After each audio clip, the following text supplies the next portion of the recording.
বিশ্ব সংবাদে আপনাকে স্বাগত। শুরুতেই জানাবো হাতে পাওয়া সর্বশেষ আন্তর্জাতিক সংবাদের শিরোনাম, পরে বিস্তারিত। পুরোদমে ইসরায়েল হামাস যুদ্ধ চলছে। জানিয়ে দিব এই মুহূর্তে আমাদের হাতে থাকা সর্বশেষ গুরুত্বপূর্ণ আন্তর্জাতিক সংবাদ। আলহামদুলিল্লাহ, এবার গাজা ইসরায়েলি 5 সেনা নিহত। ইসরায়েলি বাহিনী জানিয়েছে হামাসের বিরুদ্ধে 7 মাসেরও বেশি সময় ধরে চলমান যুদ্ধে একের পর এক তাদের সৈন্য মারা যাচ্ছে। এরই ধারাবাহিকতায় গতকাল 5 জন ইহুদিবাদী সেনা সদস্যকে জাহান্নামে পাঠিয়ে দিয়েছে হামাস যোদ্ধারা।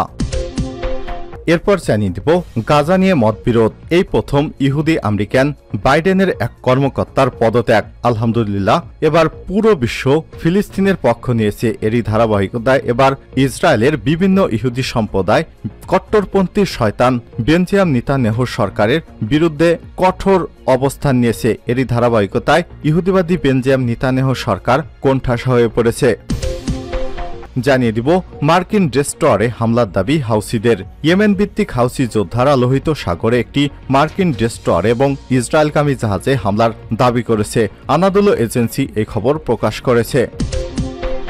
জানাবো নাকাবা দিবস, আরো বড় বিপর্যয়ের মুখোমুখি ফিলিস্তিনিরা। মধ্যপ্রাচ্যের আধুনিক ইতিহাসে একটি গুরুত্বপূর্ণ ঘটনা নাকবা। 15 মে 1948 সালে প্রায় 7,50,000 ফিলিস্তিনিকে জোরপূর্বক বহিষ্কারের মধ্য দিয়ে ইসরায়েল নামে ইহুদি সংখ্যাগরিষ্ঠ একটি অবৈধ রাষ্ট্র প্রতিষ্ঠা হয়েছিল। দিনটি পরবর্তীকালে বার্ষিকভাবে নাকবা দিবস হিসেবে পালিত হয়। এরপর প্রজন্মের পর প্রজন্ম ধরে তাদের স্বাধিকার লড়াই চলছে। এবছর নাকবার 76তম বার্ষিকী।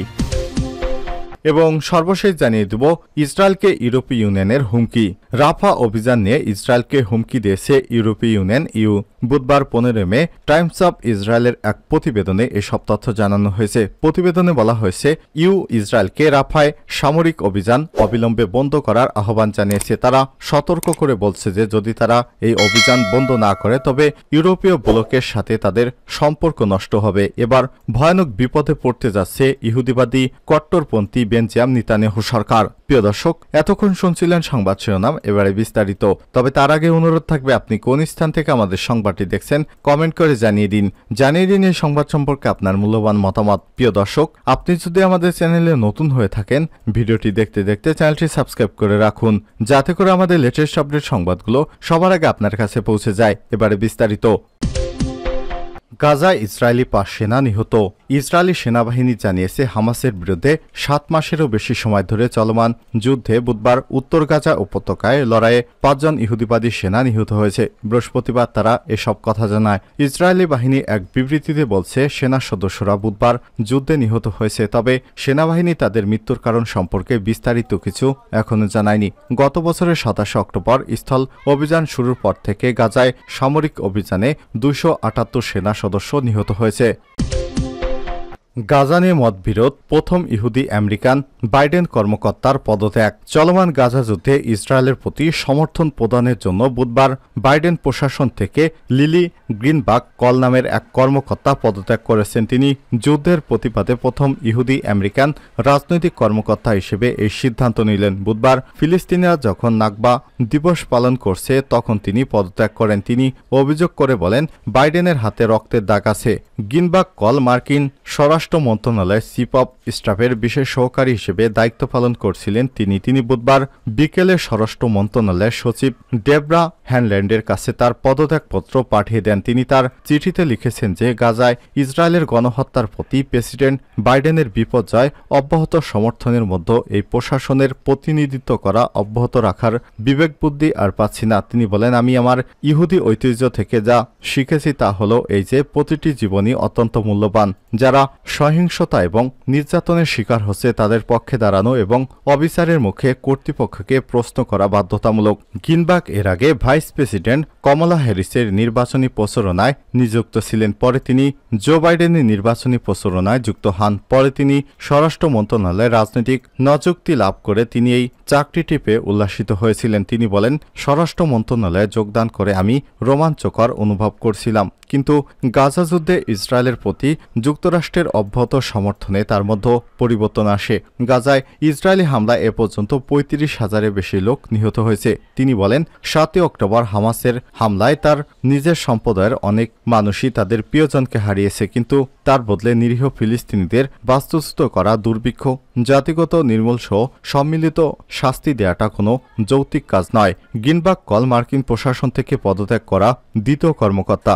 গত সপ্তাহে মার্কিন প্রতিরক্ষা গোয়েন্দা বিভাগ থেকে মেজর হ্যারিসন মান পদত্যাগ করেন। তিনি আরও গাজায় মার্কিন সমর্থনের প্রতিবাদে ওই সিদ্ধান্ত নেন। তিনি ইউরোপীয় ইউনিয়ন ইহুদি বংশোদ্ভূত বলে দাবি করেছেন।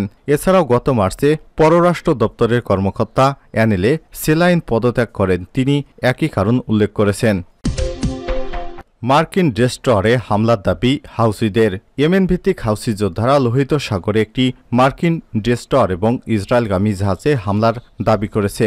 আনাদোলো এজেন্সি এ খবর প্রকাশ করেছে। হাউসি মুখপাত্র ইয়াহিয়া সারি বলেছেন, তাদের নৌক্ষেপণাস্ত্র লোহিত সাগরে মার্কিন ডেস্ট্রয়ার ম্যাসনকে টার্গেট করে এবং তাতে সরাসরি আঘাত হানতে। তিনি আরও বলেন, জাহাজ চলাচলের উপর আরোপিত নিষেধাজ্ঞা অমান্য করায় ক্ষেপণাস্ত্র এবং ড্রোন দিয়ে আরেকটি জাহাজের উপর হামলা চালানো হয়। হাউসিদের দাবির ব্যাপারে যুক্তরাষ্ট্রের কাছ থেকে কোনো মন্তব্য পাওয়া যায়নি।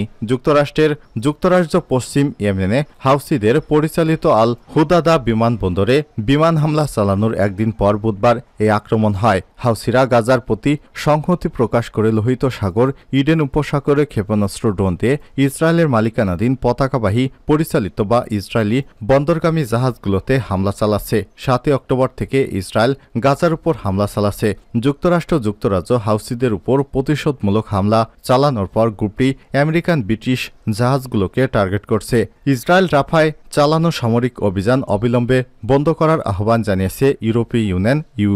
বুধবার ইসরায়েলকে গাজার রাফাতে চালানো তাদের সামরিক অভিযান অবিলম্বে বন্ধ করার আহ্বান জানিয়ে সতর্ক করে দিয়ে তিনি বলেছেন, এটি করতে ব্যর্থ হলে এ ব্লকের সাথে দেশটির সম্পর্ক নষ্ট হবে। ইউএর পররাষ্ট্র বিষয়ক প্রধান জোসেফ বোরেল ইউরোপীয় ইউনিয়নের নামে জারি করা বিবৃতিতে বলেছেন, ইসরায়েল রাফাতে তাদের সামরিক অভিযান অব্যাহত রাখলে তা অনিবার্যভাবে ইসরায়েলের সাথে ইউএর সম্পর্কের উপর একটি নেতিবাচক প্রভাব ফেলবে। বিবৃতিতে আরও বলা হয়েছে, ইউরোপীয় ইউনিয়ন ইসরায়েলকে রাফাতে তাদের সামরিক অভিযান অবিলম্বে বন্ধ করার আহ্বান জানিয়েছে এবং তারা সতর্ক করে দিয়ে বলেছে যে এটি গাজায় মানবিক সহায়তা বিতরণ আরও ব্যাহত করেছে এবং সেখানে লোকজন দুর্ভিক্ষের মুখে ঠেলে দিচ্ছে। ফিলিস্তিনের প্রধান সাহায্যদাতা ইসরায়েলের বৃহত্তম বাণিজ্যিক অংশীদার ইউরোপীয় ইউনিয়ন বলছে, ইসরায়েলের রাফা এর আশেপাশের 10 লাখেরও বেশি লোকজন অন্য অঞ্চলে চলে যায় নির্দেশনা দিয়েছে, যা নিরাপদ বলে বিবেচিত হতে পারে না বলে জাতিসংঘ উল্লেখ করেছে। বিবৃতিতে আরও বলা হয়েছে, ইউএর ইসরায়েলের আত্মরক্ষার অধিকারকে স্বীকৃতি দিলেও দেশটি অবশ্যই আন্তর্জাতিক মানবাধিকার আইনের সাথে সঙ্গতি রেখে তা করতে হবে এবং বেসামরিক নাগরিকদের নিরাপত্তা দিতে হবে। ইসরায়েলকে ইউরোপীয় ইউনিয়নের হুমকি। রাফা অভিযান নিয়ে ইসরায়েলকে হুমকি দিয়েছে ইউরোপীয় ইউনিয়ন ইউ। বুধবার 15 মে টাইমস অফ ইসরায়েলের এক প্রতিবেদনে এসব তথ্য জানানো হয়েছে। প্রতিবেদনে বলা হয়েছে, ইউ ইসরায়েলকে রাফায় সামরিক অভিযান অবিলম্বে বন্ধ করার আহ্বান জানিয়েছে। তারা সতর্ক করে বলেছে যে যদি তারা এই অভিযান বন্ধ না করে তাহলে ইউরোপীয় ব্লকের সাথে তাদের সম্পর্ক নষ্ট হবে। ইউ এর পররাষ্ট্র নীতি প্রধান জোসেফ বোরেল নামে জারি করা এক বিবৃতিতে বলা হয়েছে, ইসরায়েল যদি রাফায় তার সামরিক অভিযান চালিয়ে যায় তবে এটি অনিবার্যভাবে ইসরায়েলের সাথে ইউএর সম্পর্কের উপর ভারী চাপ সৃষ্টি করবে। এদিকে মঙ্গলবার ইউএনআরডব্লিউ এর এক বিবৃতিতে জানায়, গত 6 মে থেকে রাফা শহরের পূর্বাঞ্চলে প্রায় 4.5 লক্ষ ফিলিস্তিনি শহর ত্যাগে বাধ্য হয়েছে। শহরটি উত্তরাঞ্চল থেকে জীবন বাঁচাতে আরও 1 লাখ লোক শহর ছেড়েছে বলে জানানো হয়েছে। ইউএনডব্লিউ আরও জানায়, বাস্তুচ্যুত মানুষগুলো লাগামহীন ক্লান্তি, ক্ষুধা এবং ভয়ের মুখোমুখি হচ্ছে। তাদের যার মতো নিরাপদ কোনো জায়গা নেই। পরিস্থিতি মোকাবেলায় অবিলম্বে একটি যুদ্ধবিরতি আমাদের একমাত্র আশা। উল্লেখ্য, ফিলিস্তিনি সংগঠন হামাস গত বছরের 7 অক্টোবর ইসরায়েলে আকস্মিক বড় ধরনের হামলা চালায়। এ সময় তারা প্রায় 1170 ইসরায়েলিকে হত্যা করে এবং 250 জনকে জিম্মি করে। সেখানে হামাসের কাছে 128 জন বন্দী হিসেবে আটক রয়েছে।